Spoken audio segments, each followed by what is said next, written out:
Welcome to all. Now we are going to see about journal accounts.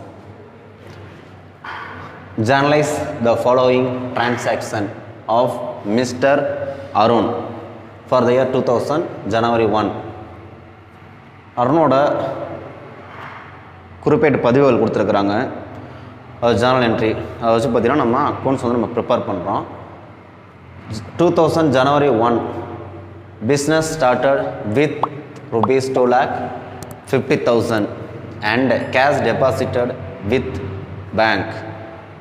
அதாவது பார்த்தீங்கன்னா ஒன்றாந்தேதி வந்து பார்த்தீங்கன்னா பிஸ்னஸ் வந்து ஸ்டார்ட் பண்ணுறாங்க 2,50,000 வச்சு. அதோட பேங்க்கில் வந்து ஒரு 1,50,000 டெபாசிட் பண்ணுறதா சொல்லியிருக்கிறாங்க.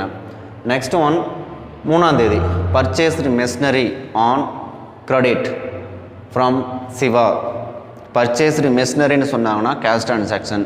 பர்ச்சேஸ்டு மெஷினரி ஆன் கிரெடிட்னாலும் credit transaction. On credit from யாருக்கிட்ட இருந்து அப்படின்னாக்கா சிவாகிட்ட இருந்துன்னு சொல்லியிருக்கிறாங்க. அடுத்தது bought furniture from Ramesh for cash. இதை பார்த்தாவே தெரியணும் என்ன வாங்கியிருக்கிறாங்கன்னா ஃபர்னிச்சர்ஸ் வாங்கியிருக்கிறாங்க, கேஷுக்கு வாங்கியிருக்கிறாங்க. ரமேஷ்ட வாங்கியிருக்கிறாங்க, நம்மளுக்கு அது தேவை கிடையாது. இது வந்து கேஷ் ட்ரான்சாக்ஷன். அடுத்தது 12 குட்ஸ் சோல்டு டு யசோதா. யசோதாவுக்கு வந்து பார்த்தீங்கன்னா சேல்ஸ் பண்ணியிருக்கிறாங்க. இது வந்து கிரெடிட் ட்ரான்சாக்ஷன். ஃபார் கேஷ்னு சொன்னாங்கன்னா கேஷ் ட்ரான்சாக்ஷன். இது வந்து பார்த்தீங்கன்னா கிரெடிட் ட்ரான்சாக்ஷன். அடுத்தது 13ஆந்தேதி குட்ஸ் ரிட்டன் பை யசோதா. இப்போ நம்ம வந்து பார்த்திங்கன்னா யசோதாவுக்கு வந்து பார்த்தோம் அப்படின்னாக்கா சரக்கை வந்து நம்ம சேல்ஸ் பண்ணியிருக்கிறோம். அவங்க வந்து பார்த்திங்கன்னா ஏதோ டேமேஜு இல்லை ஏதோ ஒன்று நடந்திருக்குது, நம்மளுக்கு ரிட்டன் திருப்பி அனுப்புகிறாங்க. எவ்வளோக்கு உண்டானது அப்படின்னா ஒரு 2,500க்கு உள்ளது. நெக்ஸ்ட் ஒன் பார்த்தீங்கன்னா 15th goods sold for cash. சரக்கு வந்து விற்றுருக்குறாங்க. எதுக்கு விற்றுருக்குறாங்கனாக்கா ரொக்கத்துக்கு விற்றுருக்குறாங்க. 17 bought goods for cash. Goods வந்து பர்ச்சேஸ் பண்ணியிருக்கிறாங்க. எதில் அப்படின்னாக்கா கேஷுக்கு. அதப்போ cash purchase. Then 20 cash received from Yashoda. யசோதாவுக்கு வந்து நம்ம கிரெடிட் சேல்ஸ் பண்ணியிருக்கிறோம், அவங்க ரிட்டர்ன் பண்ணியிருக்கிறாங்க. பேலன்ஸ் அமௌண்ட்டை நம்ம ரிசீவ் பண்ணியிருக்கிறோம். 21 கேஷ் பெய்டு டு ராம். ராமுக்கு வந்து பே பண்ணியிருக்கிறோம். இது ராமுக்கு வந்து நம்ம பே பண்ணியிருக்கிறோம். எவ்வளோனாக்கா ஒரு 20,000. 29 பெய்டு ரெண்ட்டு 2,500. வாடகை செலுத்தியது 2,500ன்னு சொல்லியிருக்கிறாங்க. இப்போ இதை வச்சு நம்ம என்ன பண்ணணும்னா நம்ம ஜேர்னல் என்ட்ரி ப்ரிப்பேர் பண்ணணும். Journal entry in the books of Siva. யாரோட புக்கு நம்ம பண்ணுறோம் அப்படின்னா சிவாவோட புக்கில் தான் நம்ம பண்ணுறோம். இப்போ இது வந்து பார்த்திங்கன்னா டேட் இருக்கணும், பர்டிகுலர்ஸு, டெபிட் கிரெடிட், இன்னர் காலம் அவுட்ரு காலம். இன்னர் காலத்தில் டெபிட், அவுட்ரு காலத்தில் கிரெடிட். அக்கௌண்ட்ஸ் நோட்டில் பக்கத்தில் இந்த கோடு ஒரு சில நோட்டில் இருக்காது. பக்கத்தில் எல்எஃப் லெட்ஜர் ஃபோலியோ, அதாவது பேரேட்டு பக்க எண் அப்படிங்கிறத நம்ம அதில் காமிச்சிருந்தோம். தான் ஃபார்மெட்டு. டேட் என்ன இயர் என்ன சொல்லியிருக்காங்க 2000 ஜனவரி 1. 1ஆந்தேதி என்ன டிரான்சாக்ஷன் நடந்திருக்குது அப்படின்னு பார்த்தோம்னா பிஸ்னஸ் ஸ்டார்டட் வித் rupees 2,50,000. பேங்க்கில் வந்து ஒரு 1,50,000 டெபாசிட் பண்ணியிருக்கிறதா சொல்லியிருக்கிறாங்க. அப்போ பிஸ்னஸுக்கு பணம் உள்ளே வருதா? இப்போ பிஸ்னஸுக்கு பணம் உள்ளே வருது அப்படிங்கிறப்ப கேஷ் அக்கௌண்ட்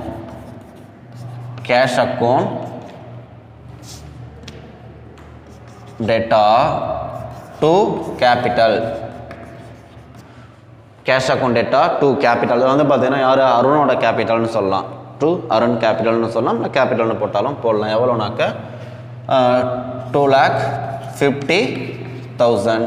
கிரெடிட்டில் 2,50,000. பிஸ்னஸுக்கு என்ன வருது? பணம் வருது. என்னவா வருது?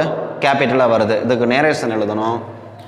Being capital introduced. Being capital introduce.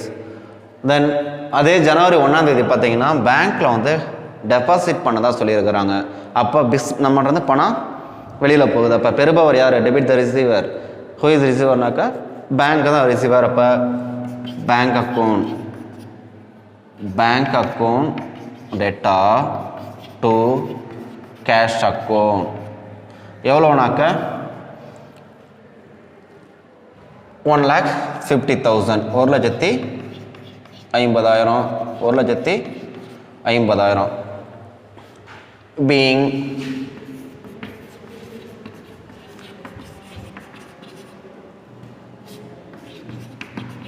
deposited into bank. Deposited into bank. இப்போ ஒன்றாம் தேதிக்கான டிரான்சாக்ஷன் முடிஞ்சிருச்சு. தென் January 3 purchased machinery on credit from Siva.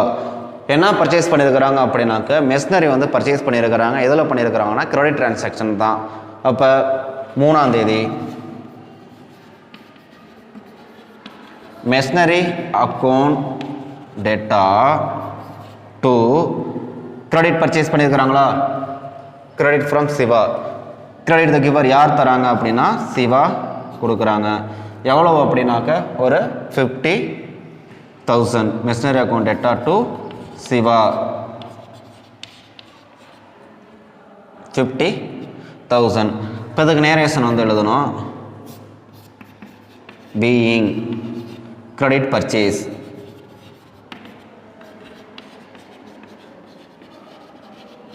Being credit purchase அப்படின்னு சொல்லிட்டு நேரேஷன் காமிச்சாச்சு. அடுத்தது பார்த்தீங்க அப்படின்னாக்க bought furniture from Ramesh for cash. எத்தனாம் தேதி? 6ஆம் தேதி வந்து பார்த்தீங்கன்னா இப்போ ஃபர்னிச்சர் வாங்குறாங்க. யார்கிட்டருந்து வாங்குறாங்க அப்படின்னா ரமேஷ்லேருந்து வாங்குறாங்க. எதில் வாங்குறாங்கன்னா கேஷ் கொடுத்துட்டு வாங்குறாங்க. அப்போ நம்மளுக்கு தேவை கிடையாது, அது கேஷ் டிரான்சாக்ஷன் தான். நம்ம என்ன வாங்குகிறோம்?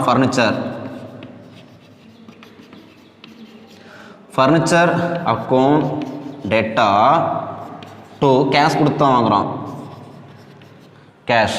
இந்த கேஷுங்கிற வார்த்தை சொல்லலை அப்படின்னா, அதாவது பாட் ஃபர்னிச்சர் ஃப்ரம் ரமேஷ் சொல்லியிருந்தாங்க அப்படின்னா கிரெடிட் டிரான்சாக்ஷன் அங்கே ரமேஷ்னு காமிக்கணும்.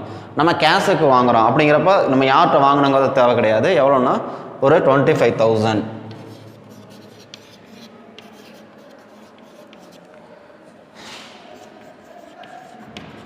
பீயிங் கேஷ் பர்ச்சேஸ்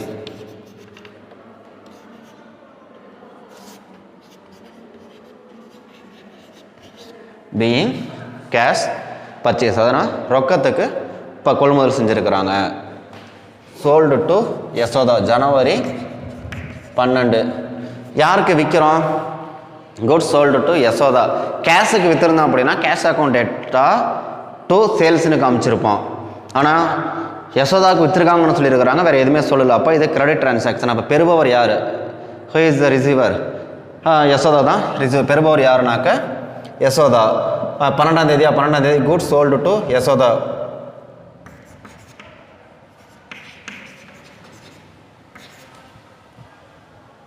எவ்வளோ இருக்குது? 22,000. யசோதா அக்கௌண்ட் டேட்டா 22,500 டு என்ன?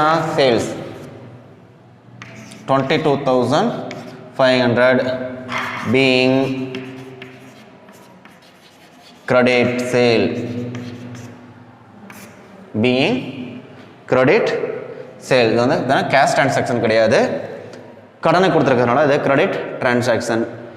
நெக்ஸ்ட்டு பாருங்கள், ஜனவரி 12க்கு அப்புறமா January 13 goods return by Yashoda. Goods return by Yashoda ஜனவரி 13ஆம் தேதி.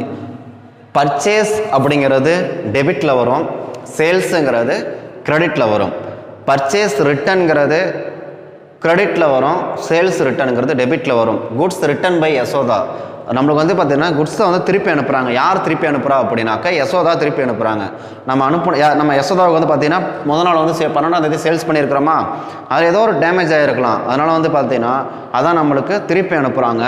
அப்போ நம்மளுக்கு என்ன உள்ளே வரும்? சரக்கு தான் உள்ளே வரும். இப்போ இது சரக்கு உள்ள வருமா? அதை நம்ம இங்கே என்னென்னு மென்ஷன் பண்ணோம் அப்படின்னா ரிட்டர்ன் சொல்லிட்டு மென்ஷன் பண்ணணும். Sales return. சேல்ஸ் ரிட்டர்ன் எவ்வளோ மதிப்பு உள்ளது? 2,500 டூ யார் அனுப்பிச்சிருக்கிறா? யசோதா. சேல்ஸ் ரிட்டர்ன் அக்கௌண்ட் டேட்டா 2,500 டு யார் திருப்பி அனுப்பிச்சிருக்கிறா அப்படின்னா யசோதா அனுப்பிச்சிருக்கிறாங்க.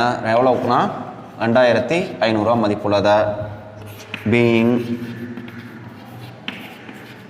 Sales return. அடுத்தது 15ஆம் தேதி குட்ஸ் ரிட்டர்ன் பை யசோதா 13 முடிஞ்சிருச்சு. அடுத்தது 15ஆம் தேதி குட்ஸ் சோல்டு ஃபார் கேஷ். சரக்கு வந்து ரொக்கத்துக்கு விற்றுருக்கிறதா சொல்லியிருக்கிறாங்க. அப்போ நம்மளுக்கு என்ன வரும்? கேஷ் உள்ளே வரும். கேஷ் அக்கௌண்ட் டெட்டா டு எதுக்காக வருது? சேல். கேஷ் அக்கௌண்ட் டெட்டா டு சேல் எவ்வளோனாக்க 50,000 being cash sale. being cash sales. Transaction வந்து பார்த்தீங்கன்னா ரொக்கத்துக்கு தான் நடந்திருக்கு, அதனால் கேஷ் சேல்ஸ்னு காமிச்சா போதும். அடுத்தது 17 ஜனவரி 17 2000 பாட் குட்ஸ் ஃபார் கேஷ். சரக்கு வாங்கியிருக்கிறாங்க, ரொக்கத்துக்கு வாங்கியிருக்கிறதா சொல்லியிருக்கிறாங்க. அப்போ 17ஆம் தேதியா 17ஆம் தேதி பாருங்கள். Purchase account data to cash 25,000.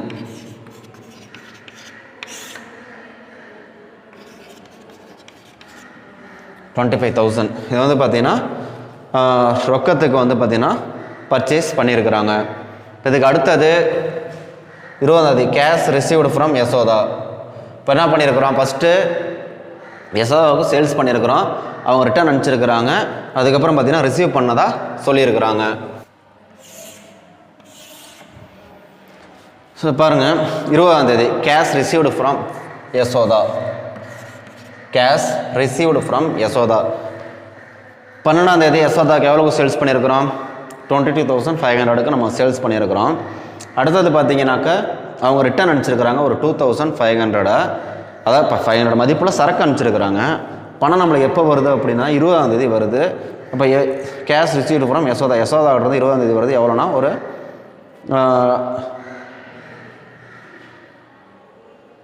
Cash received from Yashoda வந்து பார்த்தீங்கன்னாக்க ஒரு 10,000. அவங்க 20,000 தரணும், ஒரு 10,000 கொடுக்குறாங்க. இதுக்கு அடுத்ததில் பார்த்தீங்கன்னாக்க அவங்க மீதி அமௌண்ட்டை கொடுக்கலாம். ஃபுல் செட்டில்மெண்ட்னு சொல்லி சொன்னால் தான் நம்ம டிஸ்கவுண்ட் இதெல்லாம் பார்க்க முடியும். இதில் வந்து ரிசீவ் பண்ணியிருக்கிறாங்க, அவங்களால ஃபுல்லாக கொடுக்க முடியாததுனால ஏதோ ஒரு அமௌண்ட்டை வந்து கொடுத்துருக்குறாங்க. எவ்வளோ அப்படின்னாக்கா 10,000. பணம் நம்மளுக்கு உள்ளே வருதா? அப்போ கேஷ் அக்கௌண்ட் டேட்டா டு யார் கொடுக்குறா? யசோதா கொடுக்குறாங்களா? யசோதா தானே கொடுக்குறாங்க. யசோதா கொடுக்குறாங்க எவ்வளோனாக்க ஒரு 10,000. அவங்க 20,000 கணக்குக்கு தரணும். அவங்க ஃபுல் செட்டில்மெண்ட்னு சொன்னால் தான் டிஸ்கவுண்ட்டில் நம்ம காமிக்க முடியும். கொடுத்துருக்குறாங்க, அவ்வளோதான். மீதி அமௌண்ட்டை அடுத்த டேட்லையோ இல்லை அடுத்த மாதத்துலையோ திருப்பி நம்மளுக்கு வரது மாதிரி சொல்லியிருப்பாங்க. அப்போ being cash received from being cash received from Yashoda. அடுத்தது கேஷ் பெய்டு டு ராம். எத்தனாம் தேதி? 21ஆம் தேதி. Cash paid to Ram. ராமுக்கு வந்து நான் பே பண்ணுறேன். ஏதாவது பர்ச்சேஸ் பண்ணியிருந்துருக்கலாம், அதுக்காக நான் பே பண்ணுறேன்.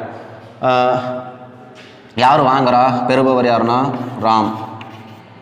Account data to cash. செக்காக கொடுத்தா பேங்க்குன்னு காமிக்கணும், கேஷுங்கிறதுனால இப்போ கேஷ் காமிச்சா போதும்.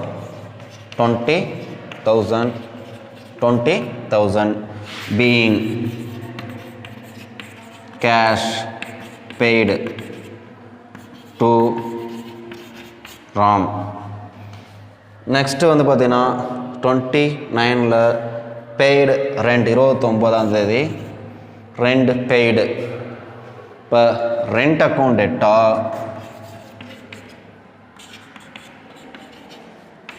To cash. Rent account data to cash எவ்வளோனாக்க 2,500 being rent paid. Being rent paid. இப்போ இது வந்து பார்த்தீங்கன்னா சும்மா ஒரு பேசிக்கான ஜேர்னல் என்ட்ரி மட்டும்தான். அதாவது நம்ம பார்த்திங்கன்னா தினந்தோறும் நடக்கக்கூடிய நடவடிக்கைகளை தான் எடுத்து தினந்தோறும் அதாவது டெய்லி நடக்கக்கூடிய அந்த நடவடிக்கைகளை பதிவு செய்வது தான் வந்து பார்த்திங்கன்னா குறிப்பேடு. அதுக்கான என்ட்ரி தான் நம்ம இந்த இதில் பார்த்துருக்குறோம். எப்படி எப்படிலாம் நம்ம பணம் வெளில போயிருக்கு, எப்படி எப்படிலாம் பணம் வந்திருக்குது, என்ன வாங்கியிருக்கிறோம், யாருக்கு பணத்தை கொடுத்துருக்குறோம், யார்கிட்ட தான் நம்மளுக்கு சேல்ஸ் பண்ணதுக்கு பணம் வந்திருக்குது, இதுக்கான ஜேர்னல் என்ட்ரியை தான் நம்ம இந்த இதில் பார்த்துருக்குறோம். தேங்க்யூ.